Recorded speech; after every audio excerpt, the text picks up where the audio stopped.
ଆଜିର ଏହି ଭିଡିଓରେ ଆମେ ଜାଣିବା ଓଡ଼ିଶାର ସବୁଠୁ ସୁନ୍ଦର ଓ ପ୍ରକୃତିମୟ ଜିଲ୍ଲା କୋରାପୁଟ ବିଷୟରେ। ପାହାଡ଼, ଜଙ୍ଗଲ, ଝରଣା, ମେଘ ଓ ଆଦିବାସୀ ପରମ୍ପରାର ଅଦ୍ଭୁତ ମିଶ୍ରଣ ହେଉଛି ଏହି ସ୍ଥାନ।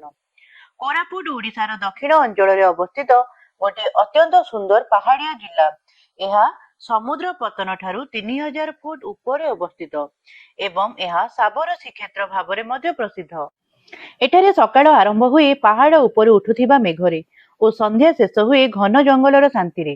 ଅନେକ ଆଦିବାସୀ ମାନଙ୍କର ସଂସ୍କୃତି, ନୃତ୍ୟ, ଖାଦ୍ୟ ଓ ପରମ୍ପରା ଏହାକୁ ଆକର୍ଷିତ କରିଥାଏ।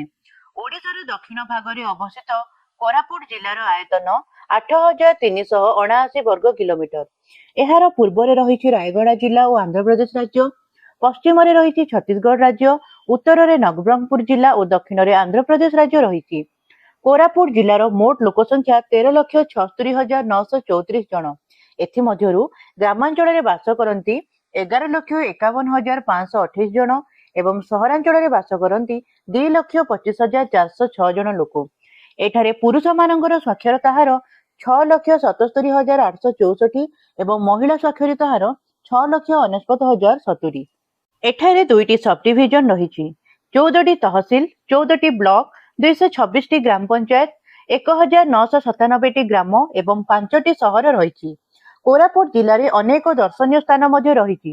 କୋରାପୁଟ, ସୁନାବେଢା, ଦେଓମାଳି, ସୁବାଇ, ନନ୍ଦପୁର, ଜିଲାପୁଟ, ମାଛକୁଣ୍ଡ, ନାଗେଶ୍ୱରୀ ପର୍ବତମାଳା ଏମିତି ବହୁ ଦର୍ଶନୀୟ ସ୍ଥାନ ସେଠାରେ ଦେଖିବାକୁ ମିଳେ। ସେଥିମଧ୍ୟରୁ ଉପରକୋଲାବ ଜୈବ ଉଦ୍ୟାନ, ଡୁଡୁମା ଜଳପ୍ରପାତ, ବାରିଣୀପୁର ସ୍ଥାନଗୁଡ଼ିକ ପର୍ଯ୍ୟଟକଙ୍କୁ ଆକର୍ଷିତ କରିଥାଏ।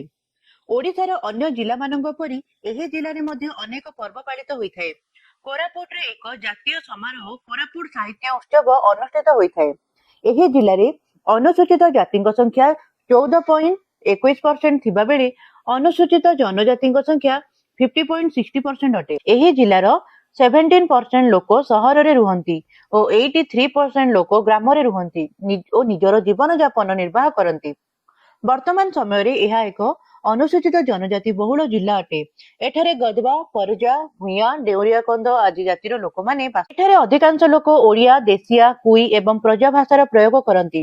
ଏଠାରେ ଧର୍ମ ବିଷୟରେ କହିବାକୁ ଗଲେ 93.80% ହିନ୍ଦୁ, 0.64% ମୁସଲିମ, 4.97% ଖ୍ରୀଷ୍ଟିଆନ ବାସ କରନ୍ତି। କୋରାପୁଟ ଜିଲ୍ଲାର ହାରାହାରି ଗ୍ରୀଷ୍ମ ତାପମାତ୍ରା 38 ଡିଗ୍ରୀ ସେଲସିୟସ ଥିବାବେଳେ ଶୀତ ତାପମାତ୍ରା 19 ଡିଗ୍ରୀ ସେଲସିୟସ ଅଟେ। କୋରାପୁଟ ଜିଲ୍ଲା 10ମ ଏବଂ 11ଶ ଶତାବ୍ଦୀରେ ଚୋଳ ରାଜାମାନଙ୍କ ଅଧୀନରେ ଥିଲା। ପରେ ଜୟପୁର କିଙ୍ଗଡମ ଓ ବ୍ରିଟିଶ ମାନଙ୍କ ଶାସନ ସମୟରେ ଏହା ମାଡ୍ରାସ ପ୍ରେସିଡେନ୍ସିର ଏକ ଅଂଶ ହେଲା। 1936 ମସିହାରେ ଏହାକୁ ଓଡ଼ିଶା ସହ ମିଶାଇ ଦିଆଯାଇଥିଲା। ବର୍ତ୍ତମାନ ସମୟରେ ଏଠାରେ ନାଲ୍କୋର ସବୁଠାରୁ ବଡ଼ ଆଲୁମିନିୟମ ଉଦ୍ୟୋଗ ରହିଛି, ଯେଉଁଠାରୁ ଦେଶର ଖଣିଜ ପଦାର୍ଥ ସବୁ ଉତ୍ପାଦନ ହୋଇଥାଏ। ଏହି ଜିଲ୍ଲାରେ ହିନ୍ଦୁସ୍ତାନ ଏରୋନଟିକ୍ ଲିମିଟେଡ୍ HAL ର ଇଞ୍ଜିନ ଡିଭିଜନ ପାଇଁ ମଧ୍ୟ ଏହା ପ୍ରସିଦ୍ଧ। ଏଠାରେ MIG ଓ ସୁଖେଇ ପରି ଫାଇଟର ପ୍ଲେନ ମାନଙ୍କ ପାଇଁ ଇଞ୍ଜିନର ନିର୍ମାଣ କରାଯାଇଥାଏ। ଜିଲ୍ଲାର ଅର୍ଥବ୍ୟବସ୍ଥା ମୁଖ୍ୟତଃ କୃଷି ଓ ଜଙ୍ଗଲ ଉପରେ ନିର୍ଭରଶୀଳ। ଏଠାରେ ମୁଖ୍ୟତଃ ଧାନ, ମକା, ଆଖୁ, ମୁଗ ଇତ୍ୟାଦି ଚାଷ କରାଯାଏ। ଏହା ବ୍ୟତୀତ ଏଠାରେ ଅନେକ ଖଣିଜ ପଦାର୍ଥ ମଧ୍ୟ ଭରି ରହିଛି। ଏଠାରେ ବକ୍ସାଇଟ, ମାଙ୍ଗାନିଜ, ଚୂନପଥର ଭଳି ଅନେକ ଖଣିଜ ପଦାର୍ଥ ମିଳିଥାଏ। ଏଠାରେ ଅନେକ ପ୍ରସିଦ୍ଧ ଉଦ୍ୟୋଗ ମଧ୍ୟ ରହିଛି। ଓଡ଼ିଶାର ଅନେକ ପ୍ରମୁଖ ନଦୀ ମାଛକୁଣ୍ଡ, ବଂଶଧାରା, କୋଲାବ, କୋରାପୁଟ ଜିଲ୍ଲା ମଧ୍ୟରୁ ପ୍ରଭାବିତ ହୋଇଛି। ଏହି ଜିଲ୍ଲା ଡୁଡୁମା, ବାଗ୍ରା ଓ ଖଣ୍ଡାହାଟି ପରି ସୁନ୍ଦର ଝରଣାମାନଙ୍କ ମଧ୍ୟରେ ରହିଛି। ଏଠି ଓଡ଼ିଶାର ସବୁଠାରୁ ଉଚ୍ଚ ପର୍ବତ ହେଉଛି ଦେଓମାଳି ପର୍ବତ। ଏହା ସହିତ ଚନ୍ଦ୍ରଗିରି ପର୍ବତ ମଧ୍ୟ ଏହି ଅଞ୍ଚଳରେ ଅବସ୍ଥିତ।